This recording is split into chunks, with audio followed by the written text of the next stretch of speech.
తాను నియమించిన మనుష్యుని చేత నీతిననుసరించి భూలోకమునకు తీర్పు తీర్చబోయేడి యొక్క దినమును నిర్ణయించియున్నాడు.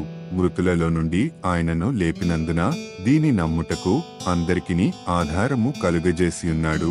అపోస్తులుల కార్యములు 17వ అధ్యాయము 31వ వచనము.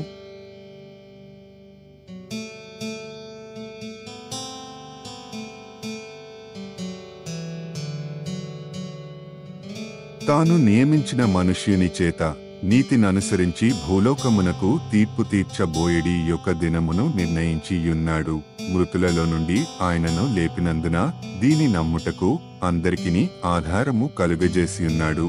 అపోస్తులుల కార్యములు 17వ అధ్యాయము 31వ వచనము.